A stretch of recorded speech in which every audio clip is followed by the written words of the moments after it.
जी नमस्कार, मैं सुनील चौरसिया और आप देख रहे हैं आगाज इंडिया न्यूज। शहर की ट्रैफिक सुधारे उल्लंघन पर सख्त कार्यवाही की जाए। कलेक्टर ने ली यातायात व्यवस्था संबंधी बैठक। सतना कलेक्टर अनुराग वर्मा ने सतना शहर की यातायात व्यवस्था में सुधार लाने ट्रैफिक पुलिस के साथ नगर निगम के दस्ते को भी शामिल कर शहर की ट्रैफिक व्यवस्था सुधारने के निर्देश दिए हैं। उन्होंने कहा कि ट्रैफिक नियमों का उल्लंघन करने वाले वाहन चालकों के विरुद्ध सख्त कार्यवाही भी करें।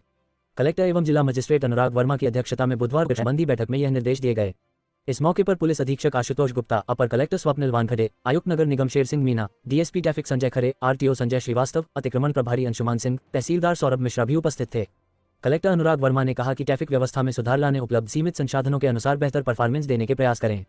सुचारू यातायात के लिए जो भी व्यवस्थाएं और ट्रैफिक के रूल्स रेगुलेशन है उनका पालन कराए। शहर में मनचाही जगह पर वाहनों की पार्किंग रोके। सर्किट हाउस से सेमरिया चौक तक सड़क पर माकंग लाइन के बाहर वाहनों को पार्क नहीं होने दे। ट्रैफिक व्यवस्था में लगे बल को भी सेंसिटाइज करें कि पॉइंट ड्यूटी और मोबाइल ड्यूटी में लगे ट्रैफिक कर्मियों की जिम्मेदारी है कि यातायात व्यवस्थित रूप से चले और भीड़भाड़ वाले इलाकों में जाम की स्थिति नहीं बने। उन्होंने कहा कि महारानी लक्ष्मीबाई स्कूल और जिला अस्पताल कर्मचारियों की ड्यूटी लगाकर समन्वय के साथ व्यवस्था में सुधार लाए। सिविल लाइन और सर्किट हाउस चौक पर पॉइंट ड्यूटी के साथ मोबाइल दस्ते भी ट्रैफिक व्यवस्था को जिम्मेदारी पूर्वक निभाए। कलेक्टर ने कहा कि नागरिकों एवं वाहन चालकों में ट्रैफिक सेंस विकसित करने और नियमों के पालन के लिए आवश्यक कार्यवाहियां अमल में लाएं। शहर में जो भी वैकल्पिक मार्ग आवश्यक सुधार और रोड रेस्टोरेशन नहीं होने से अनुपयोगी है उनमें सुधार कर मोटरेबल कराए। कलेक्टर ने कहा कि शहर में रेलवे स्टेशन तक आने वाले अनुसार बीच में रुकने के नहीं होने चाहिए। बसों के प्रस्थान होने के बाद जगह जगह नहीं रुके। शहर में चलने वाले ऑटो टैक्सी और ई रिक्शा से बाजार की ट्रैफिक व्यवस्था बिगड़ती है। इन पर नियंत्रण बनाए रखने कलर कोड के हिसाब से जोन निर्धारित कर वैकल्पिक व्यवस्था का प्लान बनाए। कलेक्टर ने कहा कि सर्किट हाउस, सिविल लाइन चौक सहित अन्य चौक के लेफ्ट टर्न में वाहन और ऑटो रिक्शा खड़े होने से मार्ग बंद हो जाता है।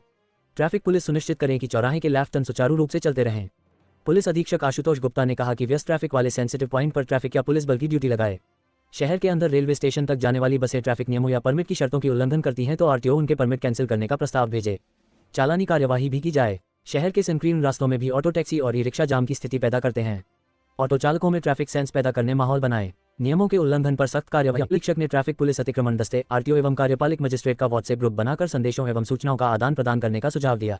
पुलिस अधीक्षक ने कहा कि चौराहे की पॉइंट ड्यूटी पर लगा सिपाही एक जगह खड़े नहीं रहे, मूवेबल रहे। चौराहे की ट्रैफिक व्यवस्था सुचारू चले यह उसकी जिम्मेदारी है। आरटीओ ने बताया कि सूत्र सेवा की बसें सहित लगभग 50 बसें स्टेशन तक शहर के अंदर पहुंचती हैं।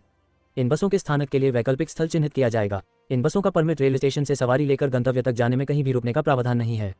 बैठक में सूत्र सेवा की बसों के स्थानक के लिए केंद्रीय सहकारी बैंक के सामने का मैदान और शहर के मुख्य मार्गों का ट्रैफिक लोड कम करने, सिविल लाइन से ओवरब्रिज के नीचे से रेलवे कॉलोनी होकर व्यंकट एक स्कूल तक जाने वाली सड़क और बीओ ऑफिस सोहावल व्यंकट क्रमांक 2 के पास से गर्ल्स कॉलेज सतना तक जाने वाली सड़कों को सुधारकर वैकल्पिक मार्गों के रूप में उपयोग करने का सुझाव दिया गया।